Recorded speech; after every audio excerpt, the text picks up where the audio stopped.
On this episode, we're going to be talking about content marketing and what also is the importance of first-party data, recycling and repurposing content, the impact of content visuals, and how you can do a lot better by just having stronger relationships. Ever wonder why some companies grow faster than others? What are they doing differently? And what are their secret ingredients? That's what this podcast is all about. Welcome to Boost Sauce. Today's episode is brought to you by Client Boost, which is our pay-per-click and conversion rate optimization agency. We also have our own pay-per-click software called Kite. You can go to meetkite.com to see what it's all about. We actually have some pretty amazing guests today. Very special close friend of mine who continues to kill it. His name is Ross Hudgens out of Siege Media. We also have Andy Cresadina from Orbit Media. A lot of these names are media related. And then we also have Kristen Tzinski, or Tinsky. I'm gonna butcher that. She is from Fractal, and they're gonna be giving us a lot of inside scoop on how they do content marketing today and how they take advantage of a lot of things. If you guys like the content and you like the show, please give us a higher rating, at least 5 stars. You can't really go higher than that. And also subscribe, because the more people that we can get rating the show and also subscribing equals bigger and bigger guests for us. So that would be awesome. But let's jump right into it and let's call our first guest. Hello, is this Ross? This is Ross. Howdy. Ross, this is Jonathan and Sean over here at Boost Sauce. We're super pumped to have you on the show. Thanks for having me. I'm excited to be here. Awesome. So you're a guy that we've been following for quite a while. You have a pretty dang impressive agency in regards to what you do when it comes to content marketing. Basically, as we talked about earlier, the whole premise of this episode is for you to drop as many nuggets as possible for our audience to learn from. So let's just assume that we're a new client of yours. We've already hit things off. We paid your first invoice, most important part, and you're ready to get going. Can you kind of take us through what it means today to be very successful in content marketing? Like, where would you even start? Yeah, so the few places actually, almost before the invoice, is really where you should start in some situations. So for many of our clients and for anybody, I generally suggest to be thinking about, one, where is your content going to live, and does that look good? So we're very frequently, people come to us and they want content marketing. They actually have a really disgusting looking blog that doesn't look great. Okay. So my suggestion, and like very early for those clients, is actually to invest in some cost of a WordPress design or a blog. It doesn't have to look amazing. It can be a minimum viable blog to throw up that lives and hosts your content in a way that basically increases the performance of every content after that. Got it. So go ahead. Yeah. No, I was going to say that's kind of V1, is have a place for content to live, or invest in, whether it's just your blog, your entire site should hopefully be good, right, but the blog needs its own place too, for most people. Is there anybody that you can kind of explain much more objectively in regards to what is ugly and what is nice when it comes to layout and how a blog can visually perform? I know that can kind of be a tough topic or question fired at you. What are your thoughts? Yeah, that's a good question. A few things generally are quantitatively ugly to me. One is the font size too small. So you want to aim for font size above 16 pixels. Okay. I think kind of standard now is 18, really to make it really readable. Okay. The font shouldn't be like gray on a white background. It should also be easy on the eyes in terms of aesthetic. So that's another one as well. Column width should be relatively narrow, so it's easy to track to the second line. I don't know the exact number off the top of my head, but Baynard, I think, has a blog post that I would check out on optimal column width. Okay. So that makes it easy. A nice colorful image above the fold, generally not stock photos. A lot of blogs will just use stock photos, so I generally suggest either minimizing the effect of stock, where it's not a big part of your design, or lean on illustration or original photography? Do you have the luxury of that? Yeah. Things like that. So something that's more brand related for the visual side.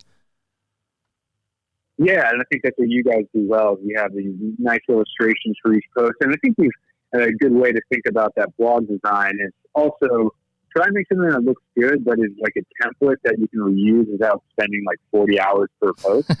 and you probably could describe this better than me, Jonathan, but I think you have like a general blue background and then a smaller illustration on it that probably didn't require a ton of time per post. Yeah, we're super simple, and looking back at them, like, man, now we have so many blog posts that follow that recipe, and we're not surely that I'm not 100% that I'm like in love with it, but I'm like we're so deep into it now that we gotta keep going. Too deep now. Yeah. So Ross, you gave some really amazing nuggets. You basically mentioned about the font size, the contrast of the colors of the font versus the background, the width of the sentences. You mentioned that they're basically columns, and so that basically means like, you know, not reading so far in one sentence that it becomes very, very hard to like not breathe in between like the lines, so to speak. And then you mentioned some kind of illustrative work that is more brand related, that if I would imagine also if like this piece of content gets shared, you know, you can basically say, oh, that is a Siege Media piece of content or a Client Boost piece of content. Would that be correct? Yeah, I don't think it has to be illustrated, but unique design elements that are for sure uniquely you, I think, is a good way. Cool. Not everyone makes illustration sense, but yeah, generally. Cool. So there's probably like 5 nuggets right there. We're not going to play that 5 times, but we are going to summarize that in the notes later too. All right. So those are like the fundamentals. Once you then get going to the next step, like what do you basically look at there? Yeah. The next step is kind of how new the client is. So if you're starting from scratch, and say you're a startup or something like that, and you have relatively low authority from a link perspective, you kind of need to start with topics that are lower competition. Okay. So we suggest doing something called a keyword opposition and benefit analysis. Okay. Which is like looking at keywords that make sense for you. You have to get really granular here, but say you search for PPC tips, and you search for PPC tips, you take who's ranking number 1, you put them into Ahrefs or SEMrush, yep, and that would tell you all the keywords that URL is ranking for, so, and also the value of that based on if someone's willing to bid on that same traffic. Okay. So it gives you a general sense of what the value is here, and you can put that into a spreadsheet that says PPC tips, the total topic opportunity is, say, 5,000, the value is 20,000. Then the next step is to do keyword difficulty. Okay. So while these tools, Moz has a keyword difficulty, Ahrefs also does. We'll give you a keyword difficulty. It basically says how many links go into these pages, and also how optimized they are for the keyword. Okay. So you build one of those, and then you do that over and over for your industry. You look at competitors, you look at different other keywords that you think make sense for you. You build a spreadsheet of, say, 100 topics. And then you can sort by difficulty as a new business, mm-hmm, and also opportunity. So you know if it's valuable and also low difficulty, you can start making money from this topic early. Right. And that's a good way to prioritize if you're a startup. Just kind of do that keyword opposition and benefit analysis and start doing content marketing more intelligently versus just trying to rank for PPC. Right. Day one, which is not realistic. Out of the gate. Yeah, no, absolutely. So you crawl before you walk, it sounds like. And then once you have some domain authority being built through those tools that can help you, and we'll mention that in the notes too, so you guys can see them. Then you can kind of be a little bit more competitive, it sounds like, and go for the bigger pieces of the pie. Is that correct?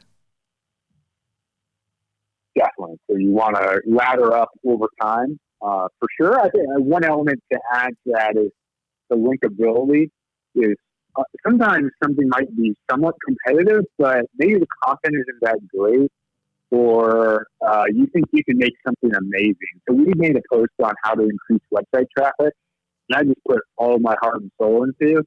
And I knew that even though it was really, really competitive, I knew we get a ton of links to that.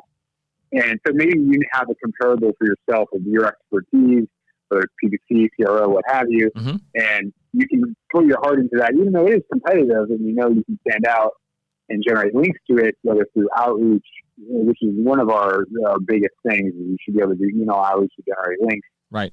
That knowledge about some of these as well, like which of these can we actually do outreach to generate links to? That's also something you want to prioritize early for a new business. So in terms of actually like setting up the content roadmap and linkability, do you think it's better? I mean, it might be a case by case basis, but do you think it's better to kind of set up, cornerstone pieces of content that you can link towards with other blog posts in the future? Or do you kind of identify those moving forward based on what content is ranking better?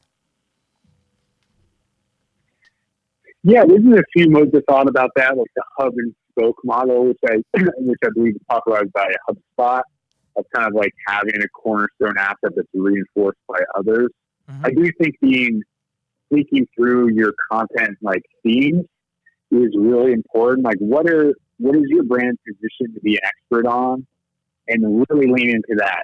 And you'll find if you do that well, if it's PPC in your example and CRO, like your authority will reinforce everything else around it. But if you even take one step out, like an example that stands out in my mind is Conversion Excel is really known for CRO and things like that. I was talking Beef and Pep, sorry. And they're going into SEO and things like that. They're going to struggle ranking for SEO because it's even one step out. Right. So thinking about that connection in the process is really important, and also is likely going to convert worse for you and be less credible and all those things. For sure. So it sounds like there's different models that we just mentioned too. There's individual content pieces just to kind of get your feet wet and start seeing that momentum and hopefully some traffic if you're lucky on early enough. So there's also the promotion, the backlinking strategy that we'll talk about. But then we mentioned about like the hub and spoke example where you have, like Sean said, this bigger cornerstone piece, and then within that you have these spokes going out to these smaller pieces, but SEO wise they're all reinforcing each other so that the bigger hub, quote unquote, is the one that's going to be getting most of the links, and then that link energy, I don't know what we call it, link juice, there we go. It then goes to the smaller spoke pieces. That's something that, anybody can take advantage of, and if they're wanting to get started too. But from a like brand new content marketer perspective, you've done that research. You mentioned you put them in the Excel sheet. You've analyzed in regards to potential competitive levels and things like that too. You've now decided to write a couple pieces. When it comes to writing that piece, what should you keep in mind to make sure that you have the best chance of it being a quality piece? Yeah, good question. And so one of our immediate things is just to do SERP analysis, the search engine result page analysis. Taking that topic, normally like find the biggest keyword generally is a good starting point of that topic. So say it's PPC tips. I would Google PPC tips and then look at the top 10 results. And what you want to find is what are the themes you're seeing amongst those titles and also URLs and also content types.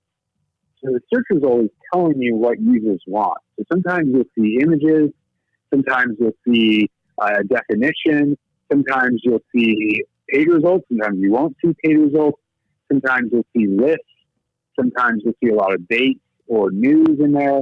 All those things can kind of somewhat inform what your content should be about. So in the tip example, if I know this space and I can just think of what's likely there, you're probably going to see some listicles of tips where maybe there's 25, there's 30. One of the things you might want to do is look at each of those, evaluate for how good they are, one, but can you think of, hey, maybe we can differentiate in the search result by going for 40 when the max is 30. And we believe we can deliver 40 actually good tips. That can help your click-through rate, make your article better, and that can be a differentiator as one way of evaluating that. But if it's something like types of flowers, it's like skyscraper, but you don't want to go it's probably too complex sometimes you can have a million results for something that doesn't make sense. So an example of that might be PPC tools. I think that necessarily doesn't need 150 tools compared to I think people would rather have an article from an expert like you guys just saying, here are the 10 tools you really actually need. Because people aren't going to use 150. They'd rather just know Ahrefs, SEMrush for SEO, and Moz, and for you guys, whatever that equivalent is. Yeah. And that can be its own skyscraper, like being the expert, which you can't do overnight, but you can work towards eventually. Sure. And for the people listening too, this is really interesting that you said that about looking at the SERPs, the search engine result page, in regards to what type of content does Google value based off its own users, like the user activity basically, and what they trend towards. My very, very novice understanding of content marketing was like what Sean basically just said, is like, look at the competitors, slap 10 stories on the skyscraper, which a lot of people might not know about, but some of you guys might. The skyscraper technique is basically like, how do you make sure that you have the tallest building in the city? So you look at the competing blog posts, you figure out, do they have 40 examples like you mentioned, and can you do 50 or more? And it became this like thing of like, okay, you have 49 pizza recipes, but I just dominate you and have 212 pizza recipes. And you're like, dang, while that might be cool for that specific search, it might not always translate for everything else too. And at the same time, like, think about experience. I'm sure you can even do the data analysis and dive deep and say, hey, if you do have 150 PPC tools, like you mentioned, Ross, maybe people don't even go past the 10th one. Right. And so does that mean that you have quality content? Probably not in that situation, because people aren't seeing a reason to continue reading, because you might be super shallow about your recommendations, or like you mentioned, like instead of having that, you have like 10 tools that are like expertly and thoroughly reviewed, and explain why you need it in your arsenal too. So that was really, really interesting. I'm going to give you a nugget for that. Cool. I think. Go ahead. Yeah, go ahead. So I was going to say Brian Dean, so he popularized the skyscraper technique, if anyone wants to Google that. But he actually has an SEO tools post that actually contradicts this, where he has like 150 tools. He's done an amazing job kind of combining everything. So I think it's possible to sometimes break this recommendation. But he also does things like Brian Dean's picks, where you click a filter and it shows you his specific picks out of the master list. So you can see everything and see just the curated list too. There's many ways to kind of like make the omelet. But yeah, he's at least worth checking out as another way of doing that. Super smart. Okay, so you kind of took us through like about the execution of the content too, and using what Google already is showing you in regards to the results to kind of get an idea of what will perform well. The next step is then writing it, and then even more so, promoting it after that. Like, take us through that universe, which can be two separate things. Yeah, I think it should be related, actually, and that is one part of our process. In the ideation phase for our clients, we're thinking of the outreach market that we can kind of promote that content to.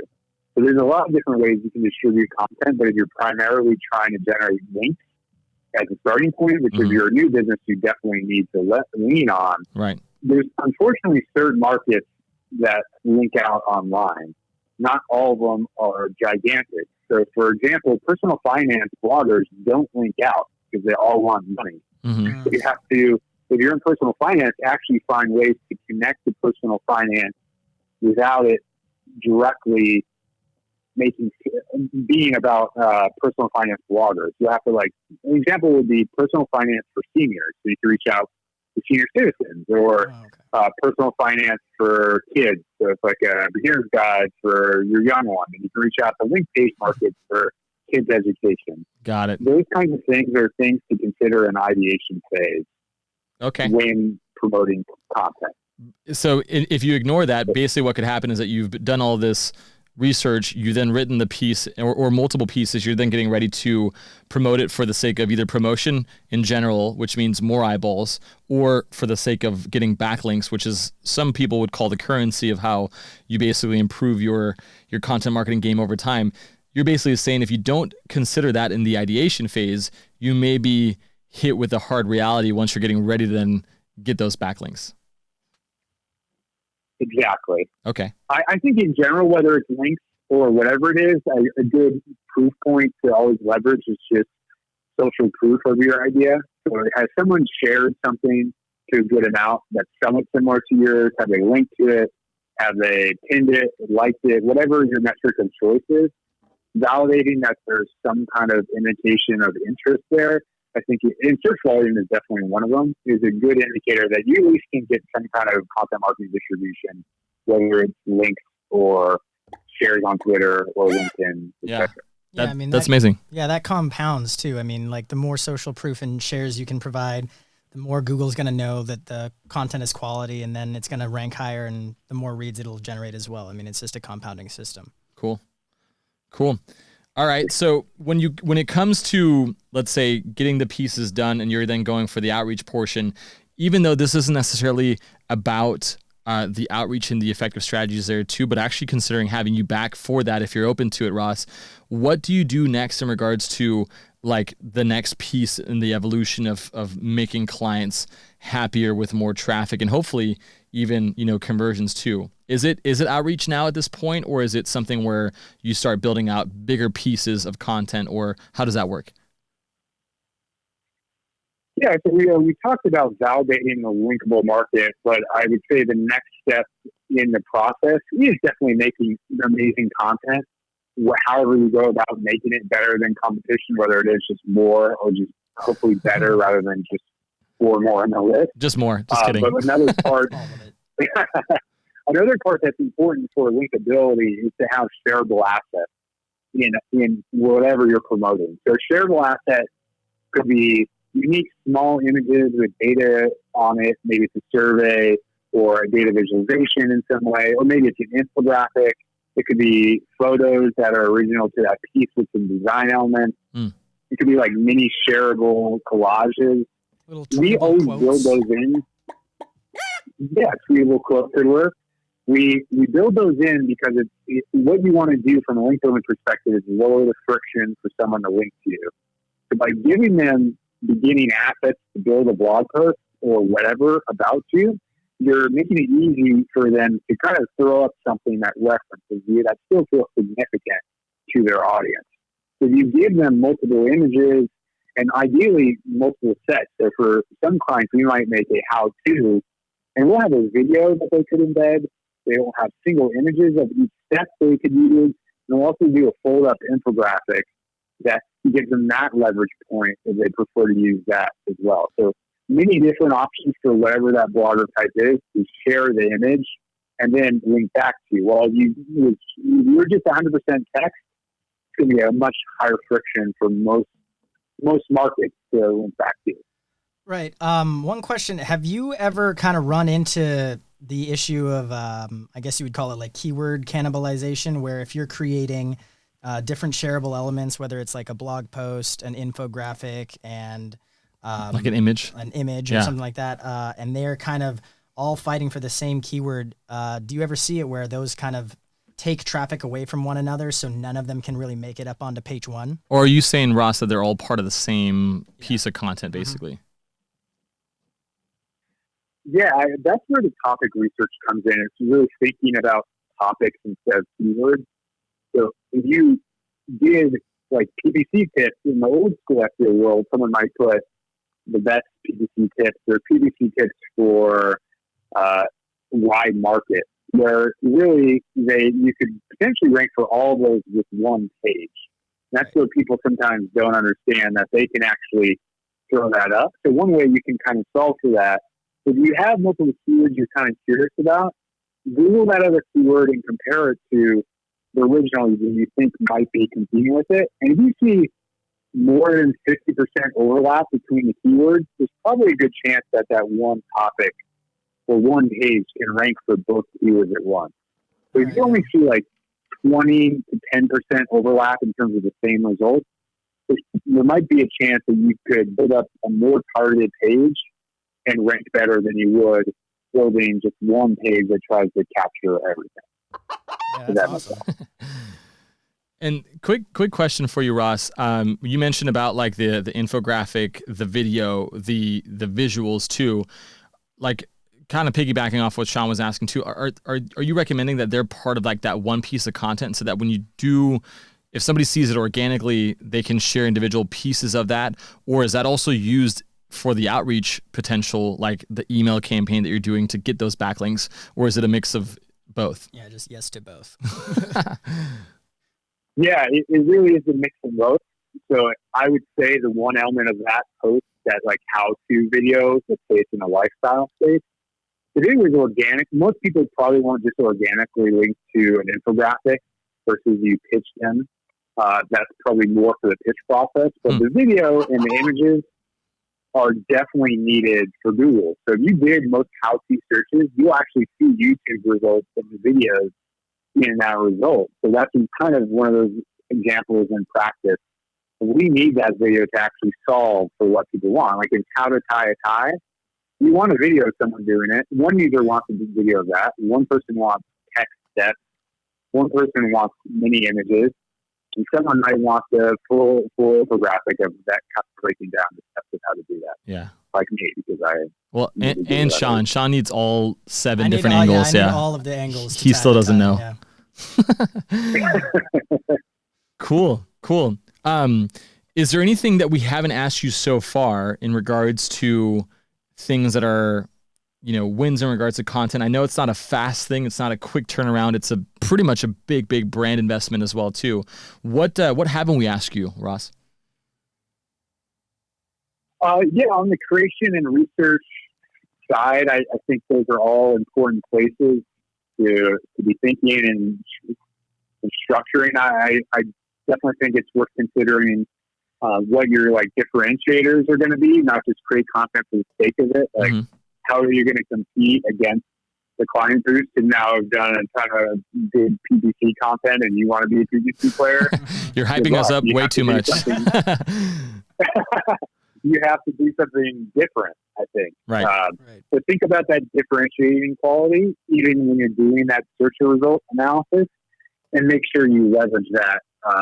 So you can end up losing. It doesn't matter if you're doing really good content, but you're up against some like Moz or something like that. You're going to really struggle because they're so entrenched and have so many links and brand equity that you don't. Right. So that it has to be more than just a tactical. There has to be an element of strategic branding and thinking that through too.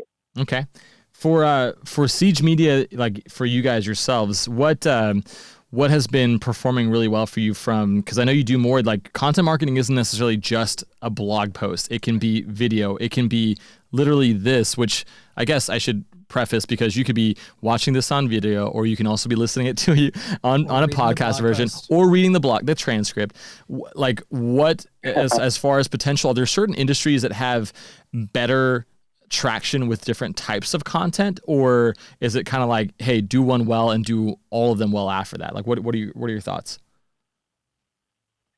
Yeah, there's definitely some industries that lean more towards certain verticals more than others. Then going back to differentiation, I think looking for what someone isn't doing, or maybe there isn't people doing it well, is a good thing. We specifically started doing video because we didn't see anyone really doing video and SEO or content marketing very well. There's a lot of people ranking for things, but like Moz isn't really doing video that well. And, we're trying to rank for things on YouTube and things like that, but sometimes even the brand building aspect and the social distribution is good too if you're trying to sell thought leadership and not just convert here on our website. For sure. Yeah, for sure. Awesome.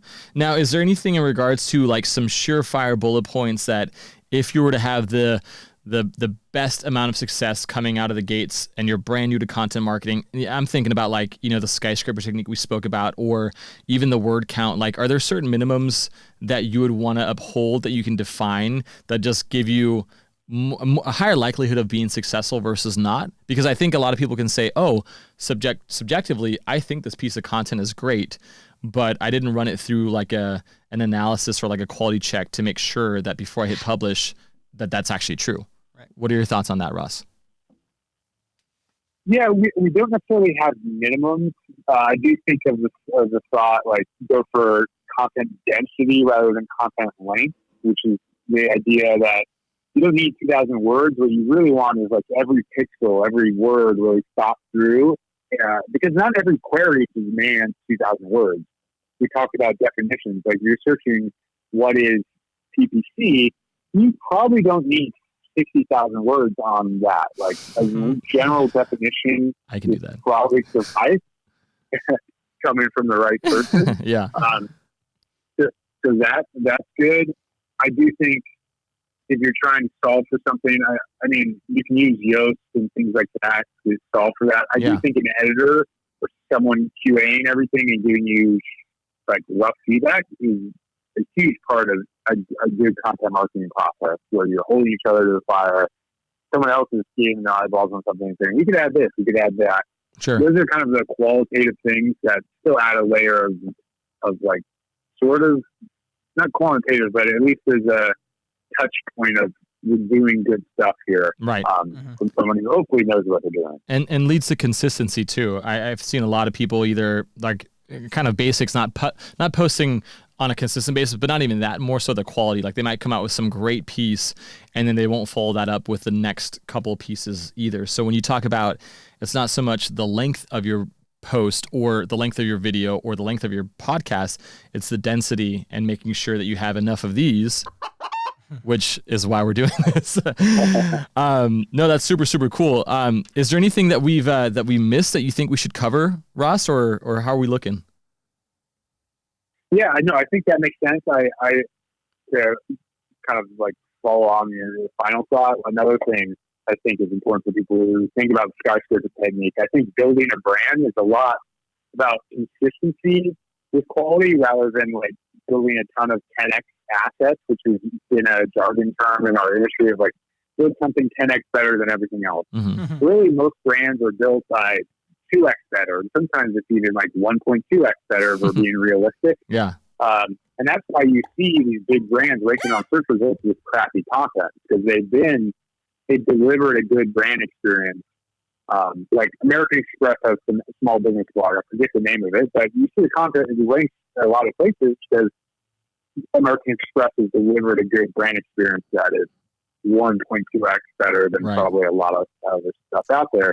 So they don't have to go 10x. You much rather go that route, I think, over time than go home run. Although home run is still good, you just don't need to do that every single time. Right. And I think that's one way people think about it wrong. That's really good to know because I'm kind of obsessed about the home runs, and that's why Sean hates me sometimes. JD doesn't know how to do anything but swing for the fences. That is all I do. And sometimes we miss quite a few, or I should say I do. But no, that's super, super awesome to hear.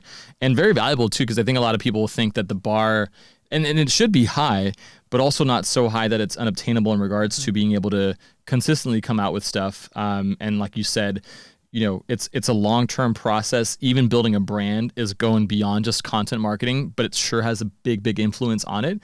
So that's super, super valuable to hear. Nice. Cool.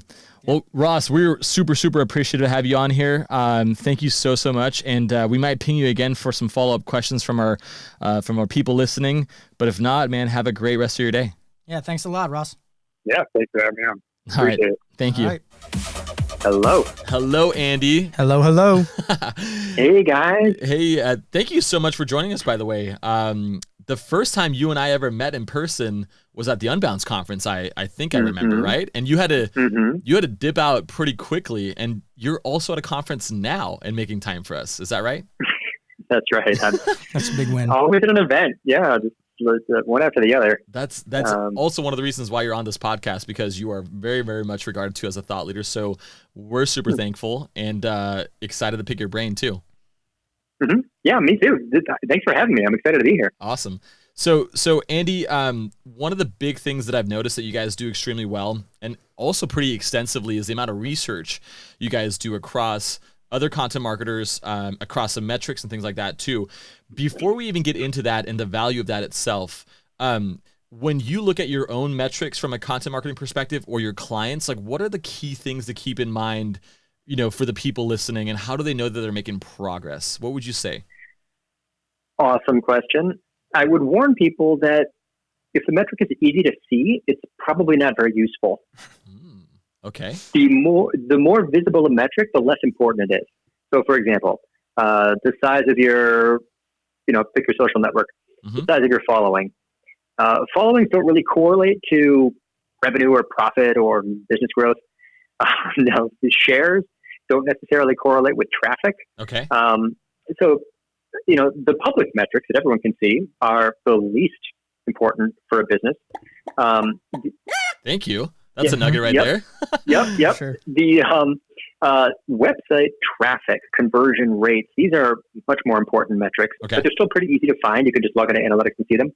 If you want to get a lot of value from analytics, you should be slicing and dicing that data to see like traffic per channel or conversion rate per page and stuff like that. So people who just look at aggregate data in analytics are much less likely to find insights.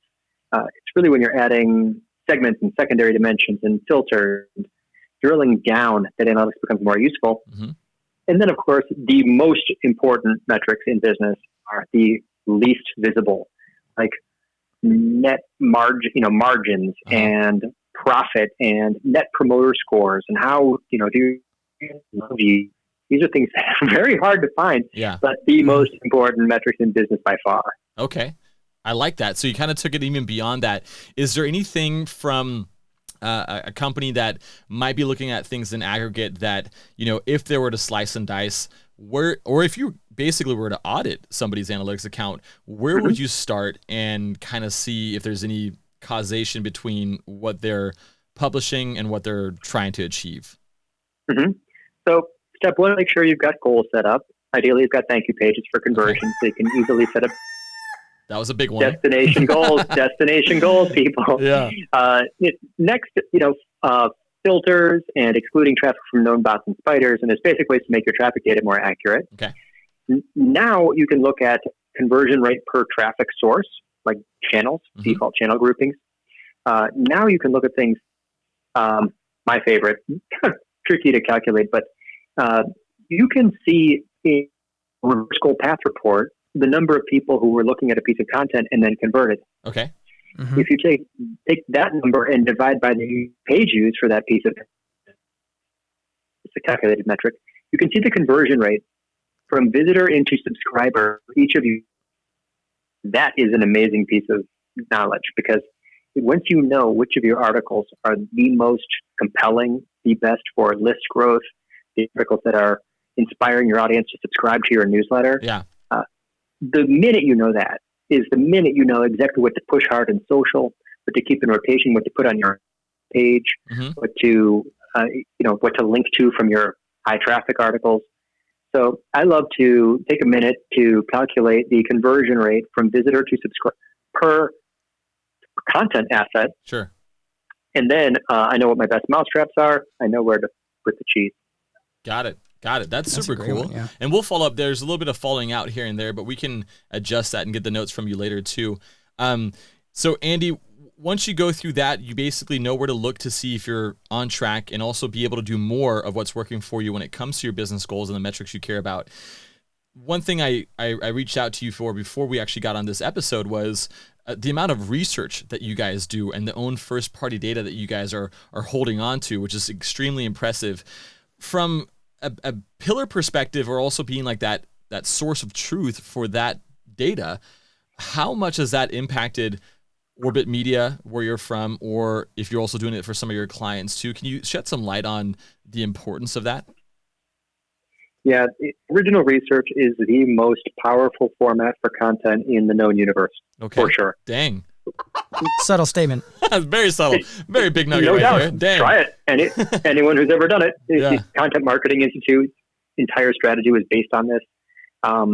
If you pick any brand and go look at what their top linked to URLs are going to be, and if they've ever published research, it's almost always one of the top linked to URLs. So they're link magnets, because it makes that brand and that website the primary source. Yeah, that makes sense. So why do people link to things? It's because it's citation, because it's useful, because it supports what they're talking about. So if you publish original research, it makes you the primary source, and there is you've solved the problem of originality, and you have contributed to your industry, and you will win the conversation. You're just going to appear in all kinds of people's presentations and books and articles, and you just made yourself relevant. I mean, we have statistics on our website that Wikipedia links to. Okay. Yeah. In terms of like those statistics, have you ever found like there's somewhat of an issue, depending on if it's like a new statistic or, new topic that you're talking about, of kind of getting that study, seen enough, engaged enough to where people are actually linking it and sharing it as well, to where it becomes like an industry asset?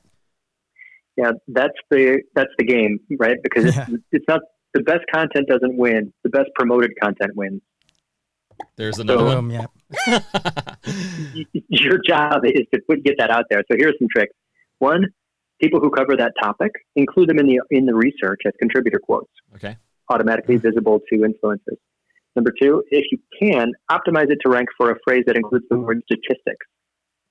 So whatever, your category, maritime logistics, statistics. So people who search for that are going to find it. You can also it deserves video, make a video to promote it, write guest posts that refer back to it, create visual assets that summarize those juicy statistics or sound bites. Example, what's the average lifespan of a website? No one knows. No one knew that before. Yeah. But I had a VA go look at 100 websites in the Wayback Machine, see the interval at which they redesign. The answer is 2 years and 7 months.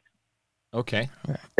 We are the primary source for that data. Yeah. So Awesome. that hundreds of people have linked to that page. So people, once they figure this out, it changes their content strategy forever. That's amazing. Yeah. Something that we are thinking a lot about, because we have obviously a lot of clients have a lot of access to their accounts too, but we never really sat down and dissected anything. And so if we can be, the leader in that piece of statistic or that first party data research, the thought leadership, like you mentioned too, of where you're getting asked to be part of other things, part of books, part of this podcast. There you go. Very specific. That's impressive. Now there are different ways that you go about doing that and gathering that insight. You either can do it through surveying, or what are some other options? Like, is it primarily surveying where you get like the qualitative feedback, or how do you split between numbers and opinion? Well, there's data that it can only exist if you survey. So we're known for this piece of content. Like, how long does it take you to write a blog post? The answer is 3.5 hours on average. Mm-hmm. That data couldn't exist without a survey. For sure. Right. Those are necessary. But that other time, just observing, right? I just had a VA go look at 100 websites and look at them, in the Wayback Machine to see when they redesigned. Another way is to aggregate other people's data. So we do a piece every 18 months about how much money do marketers make. And we just go to Glassdoor.com and Payscale.com, and we show the median from all their data. Yeah. We, of course, cite them and give them credit and try to include them in the articles. We're not trying to steal anyone's content, but you can aggregate other people's data and produce original, even more credible statistics. Right. It's funny because when we write blog posts, or when I did more blog writing back in the day, I would not even give credit to the aggregator. I would go try to find the original source, because usually the aggregator would be a competitor. So I wouldn't even go that skip route. the middleman. Super cool. You want to include people in it. You include the original source, not just to be ethical, but ideally they're probably influencers too. Yeah. So I'd love to have a quote from Glassdoor. Glassdoor might share my article. We want to make them. So never miss the chance to include people in your.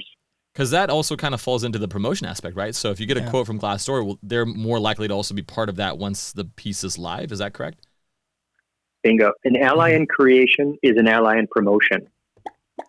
There's another one. Full of the tidbits. Yeah, that's an amazing amount of nuggets. That's the game. That is the game. You want to include people in your stuff, because you're just going to get much better social reach, much better visibility. Yeah. Like, it's a bad blogger or content marketer that just makes everything in a vacuum and then hopes someone sees it after it goes live. You got to kind of stack the deck, include people in your stuff. That's really smart. Now, when it comes to doing this research, is there any split that you guys have as an internal rule for this is the amount of percentages of written content that is research based, and this is, I'm imagining that most of all of things you guys publish is research based, but as far as like actually doing the studies, actually getting the statistics versus a regular blog post, or do you guys go so far on the data aspect and that's what you only publish? How does that split work for you guys right now at Orbit? Right. there's research that supports everything we write, but I'm not the source of all of it. Mm-hmm. We'll do probably 4 to 5 original studies per year. Some of them are programs where we just repeat them year after year, which is when you get much more value. Yeah. Mm-hmm. You're not making these things one time. You got to do the research annually, ideally in January, so the year looks good for longer. Sure. And then you get longitudinal data. You show the trend data. So the average blog post takes 40% longer to write than it did 5 years ago. I know that because I've done that survey blogs every year for 5 years. That makes sense. Yeah. Okay. So that kind of falls into the updating of blog posts, not just in general, but like it makes a ton of sense for the actual statistics and data that you guys are the first party source from. Like, do you guys keep your blog posts up to date? How often do you find that is necessary because of rankings drop? Like, yeah, I can see the value in it in regards to comparing year over year stuff from your own surveys, but in general, new versus updated posts. What's your take on that? Well, around a third of our articles are rewrites of older articles, recycling. So if those URLs have been linked to from other websites, then that URL is already authoritative, and it's kind of half the battle's already won. I just have to make the article the best page on the internet, which is the goal in SEO, make the best page on the internet. And I go just super deep on this topic, 3,000-4,000 images, statistics. So I just did one like 4 years ago. I read an article about how to write a good headline. It never really ranked. It was never that strong. Yeah. I agreed with Google. It's like so-so article. We wrote it like a couple of weeks ago and just made it bigger and deeper with better visuals and more data and better insights. And because it was already somewhat authoritative, it did have links from the last 4 years. Yeah. It ranks on page 1 now, and it's getting, I think 40 visits a day or something, which is, far better than just, it's just about durable floating visibility. around on page 12. Exactly. That's amazing. So another thing you mentioned too is like what you fill the pieces of content with. You mentioned statistics, you mentioned visuals, you mentioned quotes as well too. What is that list of things if you guys have like your own editorial guidelines, which I'm sure you do to keep the quality high? What is the anatomy of a blog post for you guys? Great question. Off the top of my head, I think there's an article, search for web content checklist, and you'll find an article I wrote on this. But here we go. Okay. A headline that is both keyword focused and includes a number and an unexpected word or a weird word. That's going to be a good title tag. Like hash browns. Hash browns, if you can. Put the hash browns in there. Or cluck, cluck. There you go. Cluck, cluck. The header should be surprisingly long. The title's one thing. Header's another thing. You can go like the average, like the most shared headers are like 15 words long. So you can go really long there. The article should have short paragraphs, no longer than 3 lines. Okay. The article should have an image or something of visual interest at every scroll depth. So no matter where you scroll in this thing, there's something interesting to look at. Yeah. Yep. Mm-hmm. Contributor quotes, statistics, internal links to related articles. Right. Internal, and then this one is rare. Most people stop. Internal links from other articles. Okay. A great article is good. So take a minute to find your closely related post and link to this thing that you've made. Right. Keyword focused body, answers to every related question. A simple dictionary definition style sentence somewhere that defines the terms. That's good for winning featured snippets in SEO. Yep. Ranking number 0. Yep. Ranked above the top position. So there's a whole handful of things. Pictures of people. I'd want faces somewhere in this at least. The contributor quotes will have faces. Huh. Eating hash browns. So, eating hash browns. Get the faces right. Dang. Taking that bite. Ultimate. Yeah. So and then if it's a big topic, it's probably a couple of 1,000 words long. I'm not writing shorties. Yeah. Andy, if this was, if I was hitting the cluck cluck button on every single thing you said, 1, I think this episode would be like 90 minutes long. 2, you wouldn't even be able to say another word because we're gonna have to summarize this, and it's gonna be too annoying for the listener. That is unreal. Okay, so you have we now have the understanding of the value of data and like the source of truth being like you're the first party either aggregator or doing the research yourself, we now also understand more about the anatomy. When it then comes to publishing this piece and you're looking at promoting it, I think a lot of people stop, and because either one, they do content for the sake of content because everybody's doing it. But I also kind of treat this analogy the same way as like your blog post is basically a TV commercial, but if you don't have the airing rights on a channel, meaning the promotion of it, it's not going to really be seen by many people or have the ultimate potential that you want it to have. So how does that look for you guys when it comes to promotion in general? Is there like a checklist you follow or some nuggets off the top of your head? Well, if you're really serious about the piece, you should make like a 1-minute commercial for it. Even though the piece is kind of a commercial, you make a commercial for your commercial. Yeah. And that's going to go on social media. Okay. It's going to mention all of your contributors. So because you included other people in it, it's going to get better social traction because they were, they helped you make it, not to help promote it. Yeah. And so there's like, a great social post would include a video with captions. Captions are thumb stoppers. The person's going to stop scrolling through their social stream because your video doesn't have audio until they slow down. Right. So captions are the trick to social media videos. And then hashtags, mentions, a number, a headline, a secondary headline. The link back to the content should have Google tracking or UTM tracking codes to measure the total, attribution. So social video is we're in a golden era for that. It's super powerful. But yeah, this is, if you're really serious about the piece you just made, maybe it's a major piece of research, go write about it on some other website. You got to create content around your content. So write some guest posts that refer back to it. Super important. Dang. So the amount of things needed to be able to, one, get the most value out of your piece, plus just doing more because it's getting more competitive, seems pretty audacious in regards to like what you're hoping for. Is there anything else that you guys do in regards to backlink outreach, or do you kind of handle those things and allow them to happen organically, or how does that work for you guys?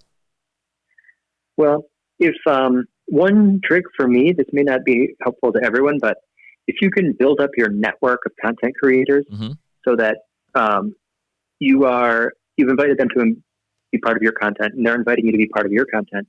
When you give contributor quotes to other people, or you're part of a roundup for other people, or you're interviewed somewhere, you want to look for little opportunities to link back to these pieces that you're promoting. Okay.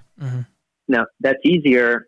I'm giving away a big secret here. I've never really thought this before, but if that piece that you made has an original diagram in it, then when you are included in other people's content, use that diagram in your contributions to other people's content. Now, they're definitely going to, the link, right? The image source link. I'm doing image source link building, which is only possible if you create original diagrams and charts in your original piece. The editor of that other website is very unlikely to remove an image source link because that's, so it's a little bit sneaky. Yeah. But that's amazing. They love it. They love it because they want images anyway. They want their content to be more visual anyway. Yeah. So if you're really planning to make a piece work well in search and you're trying to build links to it and use those links to build the authority of your overall website, it's extremely helpful to make small original diagrams and graphics and charts so that you can include those in contributions to other things, which will then link back to the original thing. It's not image SEO. It's just the giving yourself an opportunity to refer back to your original thing because the images were so useful. You put them in all kinds of other contributions. It's creating linkable assets within the blog posts. Yep. So there's it wasn't true 10 years ago or 15 years ago when I first started doing search, but now I would say that a piece that's really built for search should include original assets like these kinds of visuals that you can put everywhere. That's crazy. We're only 20 minutes in, and the amount of nuggets that's already been dropped is way surpassed, I feel like, any other guest that we have on any episode. You're asking great questions. Thank you. Well, yeah, and you give so much ammo for every single question that we come at you with. Is there anything that we're missing or anything in regards to that you think is going to be very valuable to the listener, or in fact the watcher or the reader, because we're going to repurpose this content and take your advice, Andy, and do exactly what you told us. True. What are your thoughts? Is there anything that we haven't touched on? Well, we did touch on headlines, but there's a point there that I think is still underestimated, and it's kind of easy to understand if you just think about your own behavior. Everywhere that you see a headline, which is like social streams in your inbox and search results, you do a cost benefit calculation before you click. So it's like every call to action on every website. The visitor is doing a cost benefit calculation before they click. So if you want to increase the click-through rate from a headline, wherever it appears, you can try to make the cost seem lower or the benefit seem higher. Interesting. So, do this. It's like, this is a valuable thing, or this is an easy thing. Yeah. Valuable, the benefit's higher. Easy thing, the cost is lower. So you guys know this from PPC work, right? It's like, using words like now or instantly, or these are telling the visitor that they're going to get something, at lower cost, getting it, or making things sound more valuable. Yeah. So easier or more valuable. Yep. Every headline is a benefit. Headlines are benefits to clicking. Yeah. That's the reason to write a headline. So make that benefit bigger. It's the absolutely no question, like the key to traffic. That's awesome. So Sean is immediately thinking that he's going to say 91 quick wins that you can establish in less than 5 minutes, plus you get a free hash brown. That's basically every headline now. Right. Okay. Hash line increases the benefit, and quick wins, it lowers the cost. Exactly. That is an amazing nugget by itself too. This is so incredible, Andy. We are so thankful for having you on the show. Basically, we're most likely going to do a follow-up episode. We're going to hear from our fans and our watchers, readers, and listeners, and we'll be in touch again. Anytime, and I'll be in a better place to talk to you. I'm in like a weird spot right now. I'm like in the back room of a big conference center. So you still provided more nuggets than anyone. So you're fine. Still dealing out ammo like it's nobody's business. What conference are you at, or where are you located right now? I'm in Chicago. I'm at the Chicago American Marketing Association's Brand Smart event, which is pretty fantastic. These guys have built an awesome community, and there's tons of pros and veterans here. That's right. But I was glad to make the time. And anything else, anytime, any reason, any topic, I'll get into a better zone, and we'll do it again whenever you want. All right. Sounds awesome. So thankful. Thank you so much, Andy. We'll talk soon. Thanks a lot. All right. Take it easy, guys. All right. Bye. Bye-bye. Hello, Kristen. Hi there. How are you guys? Doing amazing. Thank you so much for spending some time with us. No problem. For the people who don't know, Kristen is actually the co-founder of Fractal, an organic driver of growth when it comes to content. And so we're super excited to learn from you today. We want to basically start off with understanding, like, if you were to bring on a brand new client, they're a good fit for you, and you're trying to help them basically grow their business from an impactful way. Where does Fractal begin? Where do you guys start? What do you look at? Well, I guess I would say our perfect client is a client that's looking for organic growth, one that can benefit from improving their overall link profile, especially those that need to drive a lot of high value, high authority inbound links to their domain. Got it. Yep. Okay. And so when you guys go about it, like, how do the strategies differ from what kind of content you create? Like, how do you get started on that, and how do you decide on that? Do you go after individual pieces of content? Do you go after linkable assets? How does that work?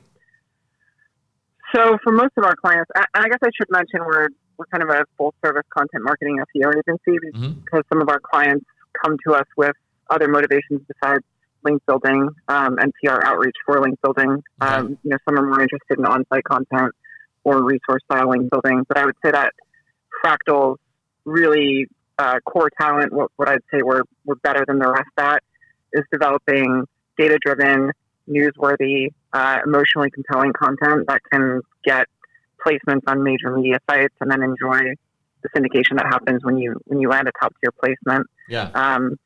And then the value from that for most of our clients is the link value, which with enough volume can create huge improvements in overall organic ranking ability for their entire site. Got it. So you said emotionally driven content. Does that mean you make people both laugh and cry at the same time? Yeah, I mean, it's really the audience that we serve is the audience of the publishers that we pitch our content to, and they're really trying to create content that's shareable. So emotional, data-driven, newsworthy content is shareable, and it's what publishers are looking for. So that's essentially what we're trying to create. Okay, super cool. Now, we've spoken to different agencies before too, and the owners of them, and a lot of times the things that we see that are very similar is that they have these like execution recipes. We have that ourselves for our own agency. Is there something that you guys go through? Like, tell us about the research that you do. Like, how do you actually go through that and decide what you want to prioritize for a client?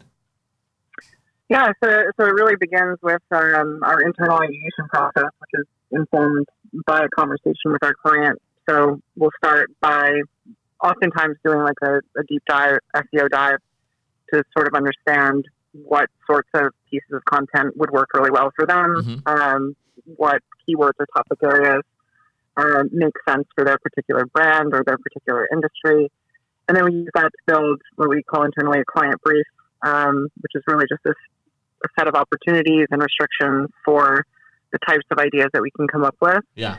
And then we sit down all together, our whole creative team, and we basically come up with a bulk ideation. So we'll spend a few hours together, about 20 of us, just coming up with as many ideas as we can. Damn. And most of those ideas are data-driven ideas. So they're either based on data sets that we know about or data sets that we search and find, related to the topic area in the client brief.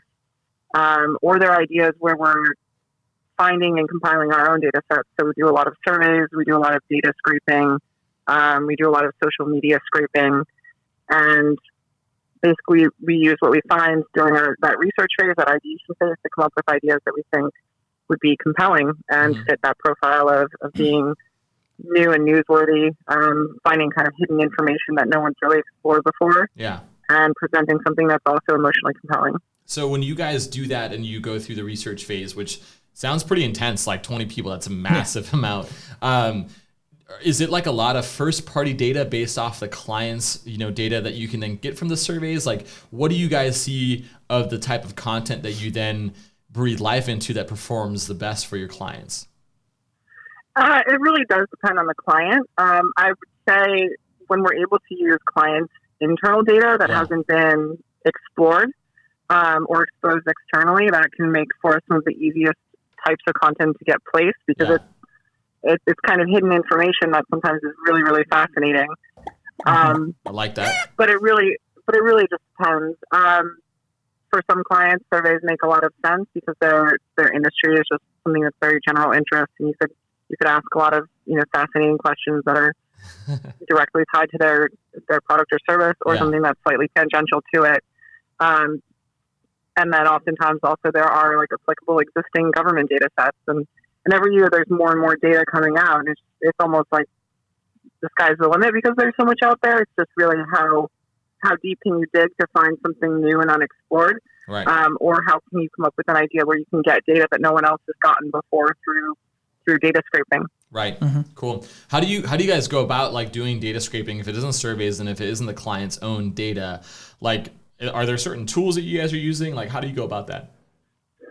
Well, we have an internal development team, but also a lot of our creatives are pretty well versed in programmatic data scraping. Yeah. There are some like web browser tools that are pretty efficient for like basic data scraping, and sometimes you get lucky and the data is like pretty accessible or in a format that's relatively easy to scrape, but often it requires using Python to scrape it and clean it and do other things with it. So we use our internal development resources, and or our creatives are executing the projects, they do it themselves. Or sometimes we're also lucky in like a lot of government data sets have like built-in user interfaces for exporting data in a clean format. Yeah. So some of the largest data sets are really good about that, but there's often a ton of work that needs to go into like cleaning the data and then analyzing the data. That's probably the bulk of the work that our creatives are doing are like getting the data, cleaning it, and then examining it and trying to find interesting aspects to it, and then putting it into a cohesive narrative that makes sense and is compelling. Right. Okay. So for the sake of anybody watching or listening to this right now, if there's anything that's off the shelf, they don't have the resources to have their own developers or their own Python developers, like you mentioned too. Like, what would you recommend that they get like their feet wet with in regards to anything like a software product out there that would be helpful for them? There's a number of scraping scraping plugins. Trying to think of the one that we use most often. Typically we're doing it like programmatically internally. Yeah. What does that mean, by the way? Them and just using Python usually to actually crawl and then scrape a site specifically or scrape many sites. Yeah. I see. I'm doing my own Google research right now as we're talking. I see. But if you search for like scraping plugin, I think scraper.io maybe or something like that. I forget exactly which one is the one that we often use. There are a bunch of good ones though. It doesn't really matter which one you use. Got it. Whichever one I guess you find is most straightforward. Just find one that has like a relatively easy to follow tutorial and you can use that. Sure. Okay, so I'm seeing this now. So can you give us an example if you got a web scraper, what do you actually go scrape? Like if you give me like a very basic example, what would that look like? One example, we did a project on obituaries. So I believe it's the New York Times. We scraped the New York Times obituary section over the last, however many years, and ingested all of that data, and then, put it in a format that was easy for us to parse and to examine, and then pulled out interesting insights. So, like common names, common words and phrases used in those obituaries. We do quite a bit of text analysis as well. So a lot of times when you're scraping like open-ended text data sets, there's a lot of interesting stuff that you can do with like finding common words or common phrases. So we tend to do a lot of text analysis with the data that we've also scraped. With something like, an obituary scrape, which is an open-ended text scrape. But a lot of other times it's structured data. It's just not something that was like easy to export. Right. So it just has to be scraped directly. So, some good examples of that are like sports-related data sets are often, there are a ton of them. There are a ton of sites that have sports data sets, but the data is not like exportable. So you often have to, post the information to it, get the information back, and scrape that information, and then iterate through a bunch of different post requests and just get that information back, and then concatenate it, and then you can examine the data afterwards. You guys are really making advanced keyword research look lazy. Yeah, wow. I was gonna say anybody who's thinking they can do better, they just got like a long way to focus and go. That's amazing. Okay, so you basically have done the web scraping or the scraping in general. You're getting the data back. You're cleaning that data. You're then using it for actually creating it, in a cohesive way that looks pretty. It's compelling, like you mentioned too. Is that the next step of the equation? Like now you decide whether is it an infographic? Is it a blog post? Like how do you decide on what it looks like and what it feels like? Usually, we don't really like to do like long form infographics because we found that they're not easy to promote like they used to be. Yeah. Like it used to be that you could create an infographic that was essentially just like a bunch of, information from like a Wikipedia page put in a nice long visual format, and you could get, a major publication to pick it up. That doesn't really work anymore. So essentially what we're doing is creating a lot of little, consumable pieces of information in graphical form. So we just call them assets internally, but they're just different aspects of whatever the data is in a data visualization form, and then that's part of an article essentially. So, got it. Production process, basically the way that it works is like once we've gotten the data for whatever topic we're doing, our creative strategist will then start to develop what we call a production card, which is essentially just the bare bones of whatever story they're telling, and all of the data visualization assets that make up that story in like a narrative format.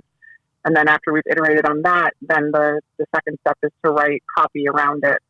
After the data has kind of been formalized and we're telling the story with the data, and then we add like the filler copy to explain what we found essentially. Okay. So for these assets, are you relying a lot on like image source or image citation link building? Like, is that where we get, or you guys get a lot of these links? Some of them, but I would say it's mostly getting links about the whole story itself, which lives on the client site. So we're trying to create like a real narrative that is interesting enough that a publisher will write about either the entire thing that we put together, or sometimes they'll write about an individual asset, but they'll still link back to our client's page, which has the entire story on it. So do you writers focus... are not always interested in everything that we put together, but they're interested in maybe one aspect or two aspects of it, and they'll embed like that particular asset that we've created, or two or three assets, sometimes more than that. Yeah, so you guys focus primarily on writing, in most cases, just for your clients, right? You don't do like guest writing or guest publications or anything like that on other sites for link building's sake? Not really. We kind of do for our own brand. We create a lot of like data-driven thought leadership posts and then put them on columns that we've gotten over time. Or podcasts. Like this or one. podcasts, yeah. I think that can work well, depending on how much time you have to put into like developing a relationship to actually get like a guest blog spot. But oftentimes just pitching your story will be enough to get you a good link to that story without having to develop like a full-fledged relationship with a particular outlet. Yeah. So this is really, really cool, and I like how we're going through this like chronologically. So you're doing the research, you're then putting together the content. You have in that piece of content many more digestible assets that somebody could pick and choose what fits, what they want to share basically. Is that correct so far? Yeah, I guess one other thing that I should mention is we incorporate our promotions team into this whole process because they provide a lot of great feedback on the different angles that a story could be pitched. So they'll weigh in on each individual asset and say, I like this. I think that this particular writer, this particular outlet would like this angle. Yeah. Or could we explore this part a little bit more, because I think that this would then give us the ability to go after, a different topic area or a different beat. Maybe it's a business oriented post, but there are aspects of it that are, relationship oriented maybe. So we'll look for opportunities to like extend our ability to pitch writers that cover different beats. And that really extends like the overall opportunity for any particular project. Yeah. So do you guys do this process for like every single, I'm going to call it blog post or piece of content on your client's website? Or do you do this research where you do the surveying, you do the scraping, you get the first party data, and then that gives you enough ammo to create multiple pieces of content? Or do you like, rinse and repeat for every piece of content? It depends. I mean, there certainly are cases where the data that we're exploring just like happens to be a lot more in depth or has many more angles than we initially assumed, and we or the project that we're executing, like in order to tell the full story, needs to be broken up into like several pieces. Yeah. So we do try and get like as much value as we possibly can out of it, and oftentimes we will split up campaigns and do different things or do multiple projects out of them. Yeah. It just totally depends on kind of what we find in the data. Right. I would say like when we're coming up with an idea, though, we try and keep the idea to something that is like self-contained and discrete. So it's not. It can be a danger to come up with an idea that's like too broad and not focused enough. Yeah. Because then it can be difficult to build a narrative around that. And you can kind of get lost and the story isn't so strong if it's not real focused. Okay. That makes sense. So let's say that you have the research done, the content pieces done. You touched on this briefly just a second before in regards to the outreach. How do you guys, like the way that we see the world is that we get pitched from these cold emails quite frequently, and there's like no incentive for us to like, give them a link for whatever reason. How does Fractal approach that like differently? Well, I'd say we have a bit of an advantage because we've been doing this for a long time. So we've built up a lot of relationships with writers and editors at all of these publications that we pitch on a regular basis. So getting our pitches seen or like surfaced in their inboxes is I think, a little bit easier than it would be for somebody who is just starting this. Right. But ultimately, I don't think that's the biggest thing that matters. I think the biggest thing that matters is that the pitch is something that's actually interesting and applicable to what that writer is looking to write about. Right. So it matches what their beat is. It matches things that they've written about before. And then more than anything, it's really compelling and presents something entirely new, which is why data-driven content marketing like this is really the key. Right. If it's something that's rehashed or it's something that's not entirely new, then it's not newsworthy and no one's going to want to write about it. So when we're pitching, we really try and make front and center what the major findings of that particular campaign were, what the main takeaways were, what the really interesting pieces were that the writers' audiences will find most compelling. Yeah. And if we find it compelling and we think it matches their audience, and it's likely that they will too. And the truth is, they have a lot of these writers and editors have like really big quotas to hit, so they're expected to write a ton of content. And when they get a pitch that is a story that's completely unique and is an exclusive for them, then they jump on it usually. Right. So it really comes down to the interestingness of the content, and really highlighting what was found in it, either in the subject line or like really early on in the pitch. Yeah, I mean, that makes so much sense too when you break it down that way, because you've already you built a reputation of coming with quality work that's been well researched, that will make them look almost, on a genius level for being able to use what you've already given them, almost on a platter.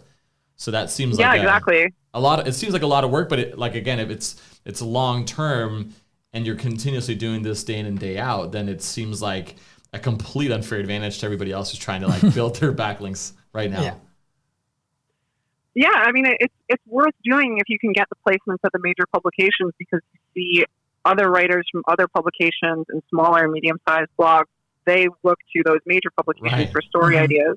So you get a lot of downstream syndication, which I've written a bunch of posts about on Moz recently that show some examples of some of our work and the syndications that happen as a result of that. Yeah. But that's really what it's all about, is getting the great content that we've created, the most visibility that we possibly can with the major exclusive, and then supporting that with additional follow-up syndication work. So continuing to reach out to other publication writers and editors at other publications, and then also some of the kind of more manual labor of going back and finding all of the places that have been mentioned and getting the links updated if they were, either just like a text mention or, mention of the original publication and not the client site. You can get those links back to the client site instead. So there's a lot of follow-up work that needs to be done, but the value really comes from that syndication. I like that nugget. Never even thought about that myself. So you're saying if people mention you or your client via text, you then follow up with them afterwards and say, do you mind swapping that for a link instead too? Mm-hmm. Yeah, exactly. So say we get something on Business Insider, that links back to our client site. A lot of the additional syndications that happen will link back to our client site and or the original Business Insider placement. So we'll go back through all of those and try and get people who link to Business Insider to also link to our client site. The levels here. Just to make sure that we're extracting all the link value that we possibly can. And then this sort of work sort of builds links in perpetuity. And so we'll often go back 6 months or a year later, and there'll be a whole crop of new ones. Yeah. Actually, we did a study recently that found that in the year after the first 6 months after publication, we often see again the same amount that we saw in the first 6 months. So it's really like a compounding thing. Mm-hmm. That's crazy. I'm blown away. I was taking through the steps and obviously the actual work that goes behind it, building the own thought leadership that you guys already have. There's no shortcut to it. It's just hard work, good quality work too. Is there anything that we haven't asked that you think is important to share with the people listening? We went through a lot. I guess I would say it's not. I don't think it's as hard as you might assume. I mean, I guess it sounds a little bit intimidating that these all are data-driven projects, and I guess that maybe I should have said earlier that 100% of our projects are not data-driven. We also do things that are more artsy or conceptual. So a bunch of our most successful campaigns have actually been we did one on beauty standards in different countries, and we just had a bunch of Photoshop artists Photoshop an image of the same person to like whatever crazy. the epitome of beauty was in that particular country. Yeah. And that went did incredibly well because it was like highly visual, highly emotionally compelling, completely new information. And but it wasn't really data driven. It was just a visual exploration of like cross-cultural differences. Yeah. So we do things like that too. And I would say those sorts of ideas are like a little bit harder to come by and maybe a little bit more risky than data-driven projects. But they're not, there are other ways to go about creating like new and interesting content that's not necessarily data-driven. Right. And I guess I would also say that like you can start more simply than, going into like crazy, programmatic data scraping, or, you don't need to have programming knowledge in order to be able to like write a data-driven post.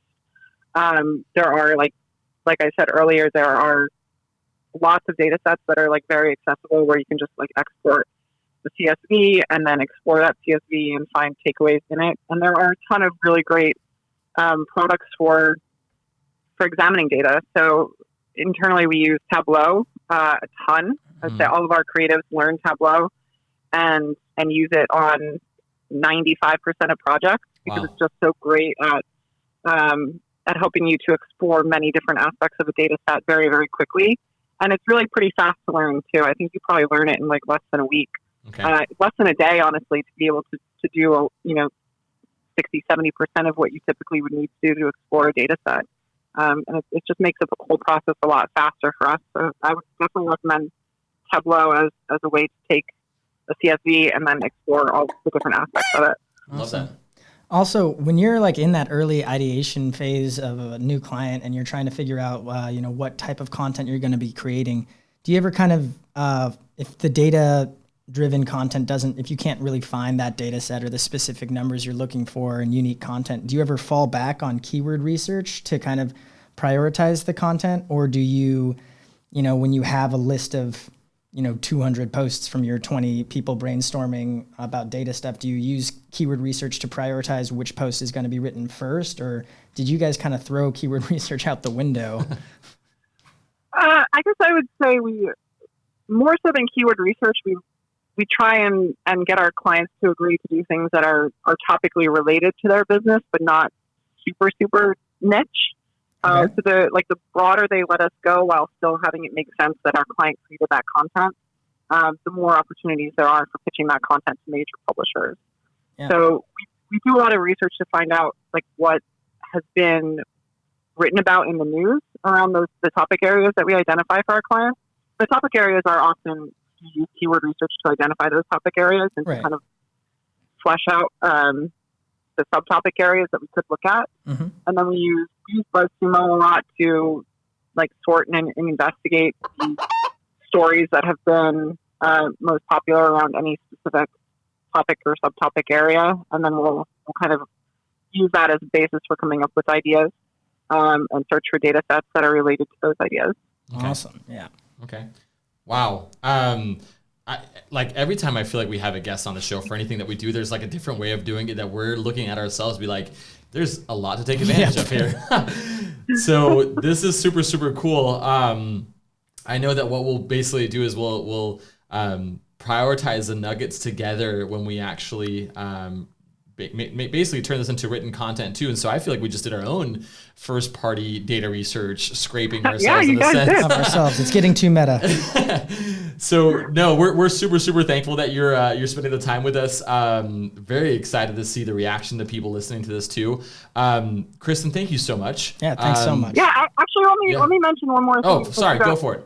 You made a really great point. And it's kind of another methodology that we use quite frequently that isn't, I guess I wouldn't say it's super data driven, although oftentimes there are like data driven takeaways from it, and they're expert roundups. Okay. So it's surveying people who are either do a particular thing or are experts in a particular field, and then aggregating their feedback around a set of questions, and that often in and of itself is newsworthy enough to get great pickups. So I think the strategy that you guys are using is a really smart one. Yeah. Sweet. Well, Bring thank it you. back. We'll do more of that, but also everything else you told us about. Cool. Well, thank you so much, Kristen, again, and we'll be in touch. Yeah, no problem at all. All right. Thanks again. Take care. Bye. Bye-bye.